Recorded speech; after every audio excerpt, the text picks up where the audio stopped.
Hallelujah, hallelujah, hallelujah. Hallelujah. बोलिए यीशु मसीह की जय, यीशु मसीह की जय, यीशु मसीह की। जय।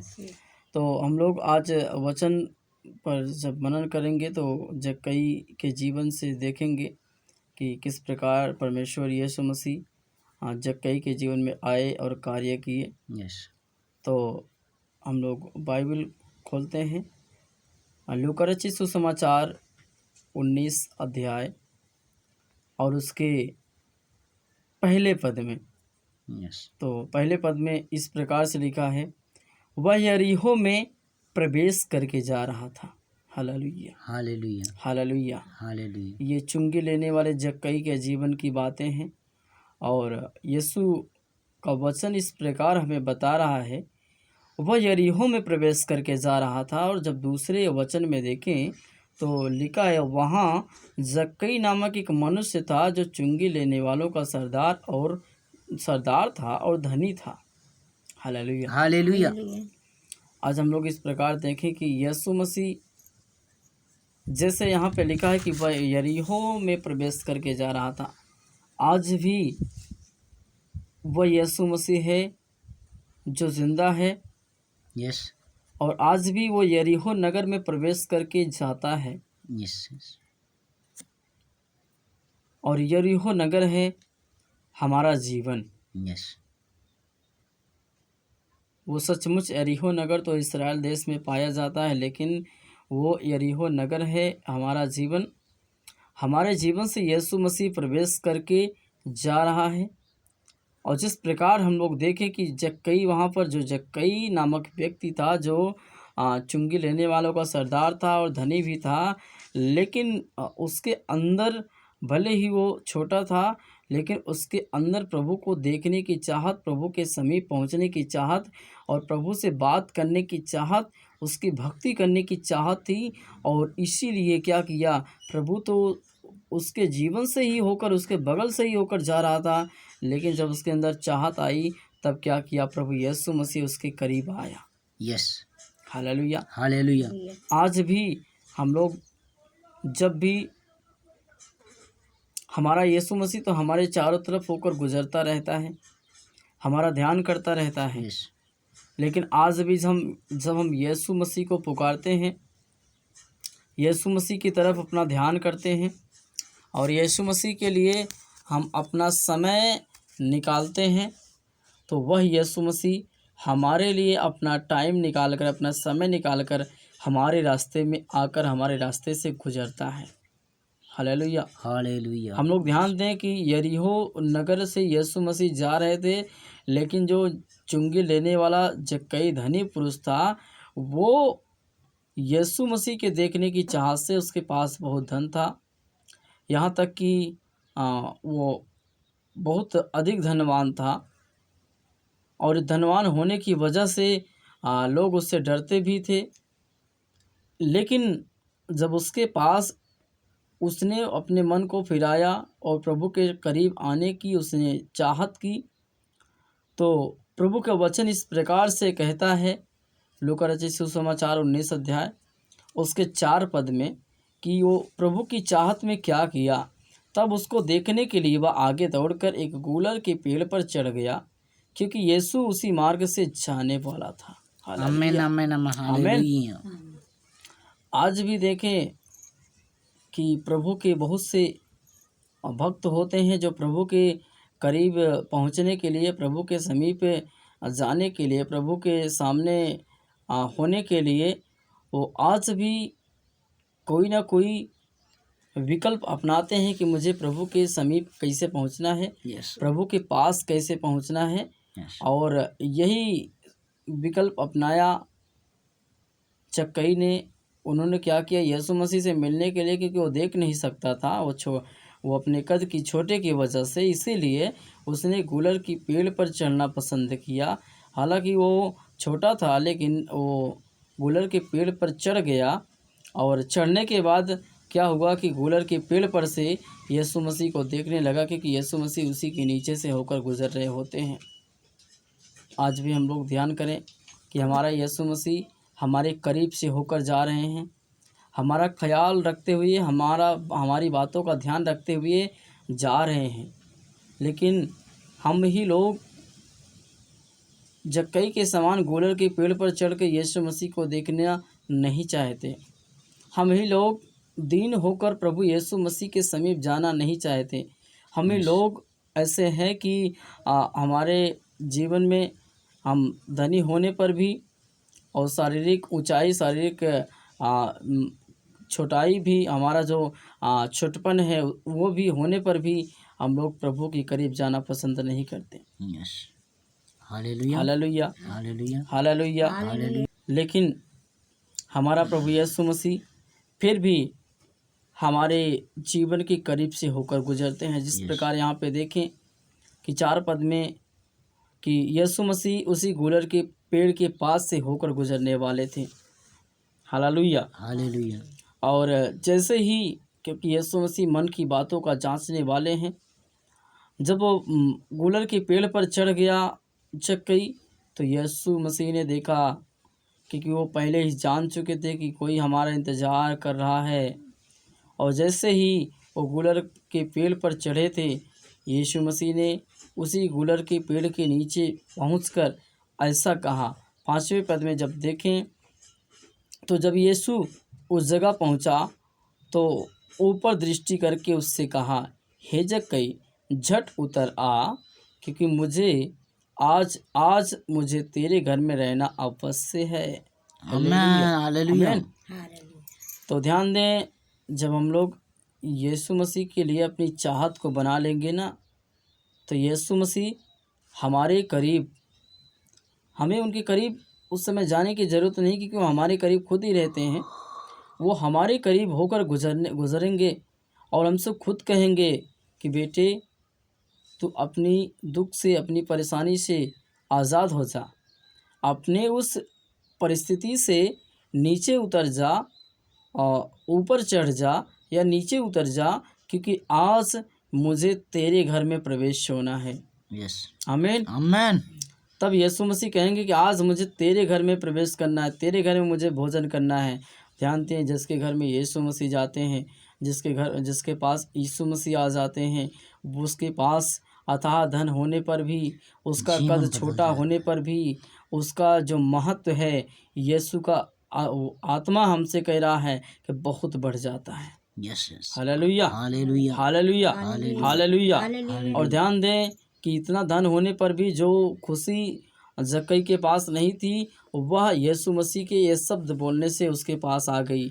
और लिखा है 6 पद में कि वह तुरंत आनंद से उसे अपने घर ले गया। हालेलुया, जो धन और दौलत और उसके पद पर, उसे शोहरत पर उसे गुमान नहीं था, वो आनंद, वो गुमान उसे यीशु के इस शब्द के कहने के द्वारा उसको मिला और वो आनंद से भर गया। हालेलुया। और बहुत लोग उसका विरोध भी करने लगे, बहुत लोग उसे कहने भी लगे कि अरे ये तो पापी है, ये चुंगी लेने वाला, इसके घर क्यों जाते हो। यीशु मसीह के पीछे बहुत लोग ऐसे ऐसे बातें बोल रहे थे। लेकिन 8वें पद में जब देखते हैं तो यीशु मसीह ने कहा, जक्कई ने खड़े होकर प्रभु से कहा, हे प्रभु, देख, मैं अपनी आधी संपत्ति कंगालों को देता हूँ, और यदि किसी को कुछ भी अन्याय करके ले लिया है तो उसे 4 गुना फेर देता हूँ। प्रियो, जब हमारे पास यीशु मसीह आ जाते हैं, जब हमें यीशु मसीह चुन लेते हैं और हमारे प्रति, हमारे जीवन में यीशु के प्रति जो चाहत है बढ़ जाती है, तो हमसे कोई कहे या न कहे, हम अपने पापों का प्रायश्चित, अपने पापों का पश्चाताप स्वयं कर लेंगे। क्योंकि यहाँ पे जक्कई सारे पापी, सब प्रकार के पापी होने पर भी सारे चेले और यीशु मसीह के सामने अपने पापों का अंगीकार कर रहे हैं और इस प्रकार कह रहा है कि हे प्रभु, देख, मैं अपनी आधी संपत्ति कंगालों को देता हूँ, और यदि किसी का कुछ भी अन्याय करके ले लिया है तो उसे 4 गुना फेर देता हूँ। आमेन, आमेन। ध्यान दें कि वो आधी संपत्ति कंगालों में बांटने के लिए और अन्याय से लाए हुए सारे दासों का, चीज़ों को, पैसों को वो 4 गुना वापस करने के लिए बोल रहे हैं। Hallelujah, hallelujah. तब ध्यान दें कि जो इस प्रकार प्रायश्चित करता है प्रभु यीशु मसीह नासरी के सामने, जो इस प्रकार जीवन रखता है प्रायश्चित का जीवन प्रभु के समीप, उसी के घर में प्रभु काम करते हैं। और इस प्रकार काम करते हैं आप हमारे इस वचन के द्वारा देख सकते हैं कि 9वां पद में, तब यीशु ने उससे कहा, आज इस घर में उद्धार आया है, आमेन आमेन आमेन। इसलिए कि यह भी अब्राहम का एक पुत्र है। ये स्तुति हो। ध्यान दें, जो व्यक्ति अपने घर में अपने पापों का अंगीकार यीशु मसीह के सामने बिना सोचे बिना समझे कर लेते हैं और अंगीकार करके प्रभु के समीप वो अपने मन को फिरा देते हैं, तो प्रभु का वचन बता रहा है, यीशु मसीह उसके लिए वादा करते हैं कि आज ही इसके घर में, आज ही तुम्हारे घर में, आज ही तुम्हारे घर में उद्धार आया है। हालेलुया। क्योंकि जब आप यीशु मसीह के सामने, यीशु मसीह के पास अपने मन को फिरा लेते हैं, यीशु मसीह के सामने अपना मन, अपना जीवन, अपना हृदय स्वयं दीन कर देते हैं, तो प्रभु का वचन इस प्रकार कह रहा है कि प्रभु आपको दीन होने के साथ साथ आपके जीवन में उन प्रत्येक कमियों को, गलतियों को भूल जाते हैं और आपकी गलती को तुरंत क्षमा कर देते हैं और भूल जाते हैं कि मेरे इस बेटे ने क्या किया है, और भूल जाते हैं कि इसकी क्या गलती है, भूल जाते हैं कि इसने कितना बड़ा गुनाह किया है, वो भूल जाते हैं कितना बड़ा पापी है यह व्यक्ति। लेकिन प्रभु का आत्मा कह रहा है कि वो आपके घर में, आपके परिवार में, आपके लोगों में नया जीवन प्रवेश करा देते हैं। और प्रभु का वचन इस प्रकार कह रहे हैं कि आज इस घर में उद्धार आया है। उस घर में प्रभु का उद्धार उसी समय पहुंच जाता है। क्योंकि ध्यान दें, यीशु मसीह इस प्रकार कह रहे हैं, क्योंकि मनुष्य का पुत्र खोए हुओं को ढूंढने और उनका उद्धार करने आया है। ध्यान दें, यीशु मसीह इसलिए नहीं आए कि लोगों का जीवन नष्ट किया जाए। यीशु मसीह इसलिए नहीं आए कि लोगों को दंड मिले जो पाप में जीवन जी रहे हैं, लेकिन यीशु मसीह इसलिए आए, लिखा है, क्योंकि मनुष्य का पुत्र खोए हुओं को ढूंढने और उनका उद्धार करने आया है। तो ध्यान दें, जो ऐसे ही जक्कई के समान आज जितने भी लोग हमारे भाई बहन दुनिया में भटक रहे हैं, जक्कई के समान आज बहुत से लोग हैं जो चुंगी लेते हैं, जो चोरी करते हैं, जो व्यभिचार करते हैं, जो गंदे काम करते हैं, जो आज भी पापमय जीवन को व्यतीत कर रहे हैं, जो आज भी लोग हैं जो परमेश्वर की आज्ञा को बिल्कुल ही नहीं मानते, नशा करते हैं और लोगों के बीच में जाकर गालियां देते हैं, और ऐसे ही बहुत से पाप करने वाले व्यक्ति, दूसरों को के हाथ से घूस लेने वाले व्यक्ति, और भी बहुत से ऐसे व्यक्ति पड़े हैं जो जक्कई से भी अधिक पाप में जीवन को जी रहे हैं। लेकिन प्रियो, आप जब अपने मन को फिराते हो, आपका मन जब प्रभु की ओर फिरता है, आप प्रभु की बाट जोहने लगते हो, क्योंकि प्रभु आपके उसी बगल यरीहो नगर से होकर जा रहा है, आपके उसी बगल वाले गांव में, उसी बगल वाले रोड पर से प्रभु का आत्मा, प्रभु का वचन, प्रभु के लोग होकर जा रहे हैं। जब भी आपके अंदर प्रभु की इच्छा जागृत होती है, आपके अंदर काम आता है, आपके अंदर विचार आते हैं कि मुझे प्रभु यीशु मसीह को जानना है, और तो जान लीजिए कि वह आपका सही टाइम आ चुका है कि अब आप चक्कई के समान आपको गूलर की पेड़ पर चढ़ना पड़ेगा। Hallelujah, hallelujah. जिस प्रकार जक्कई यीशु मसीह का सुसमाचार सुनने के लिए, यीशु मसीह को देखने के लिए, यीशु मसीह को जानने के लिए उसके पास कोई भी गुरु नहीं थे, कोई भी उसको सिखाने वाले नहीं थे, कोई भी उसको बताने वाले नहीं थे, उसने क्या किया कि वो गूलर के पेड़ पर इसलिए चढ़ गया ताकि गूलर की पेड़ पर चढ़ने के बाद उसके जो नाटापन है उसका आभास उसको ना हो, वरन वो यीशु मसीह को भी देख पाए। आज भी ध्यान दें, बहुत से व्यक्ति अपने आत्मिक जीवन में नाटापन को देख रहे हैं, अपने शारीरिक जीवन में भी नाटापन को देखते हैं, अपने व्यवहारिक जीवन में, अपने वैवाहिक जीवन में भी नाटापन को देखते हैं, और आपको आपको यीशु मसीह के करीब उस गूलर के पेड़ पर चढ़ने की ज़रूरत है। प्रियो ध्यान दें, वो गूलर का पेड़ आपकी प्रार्थना का स्थल है, आपकी प्रार्थना का जगह है, आपके प्रार्थना का वो जगह है जहाँ पे आप प्रार्थना करते हो। और आप उस जगह पे प्रार्थना के साथ अंगीकार करने के साथ यीशु मसीह के करीब आप जाओगे, तो वही यीशु मसीह जो जक्कई से मिलने के लिए आया, उससे बात किया, वो यीशु मसीह आज आपसे भी बात करने के लिए तैयार है।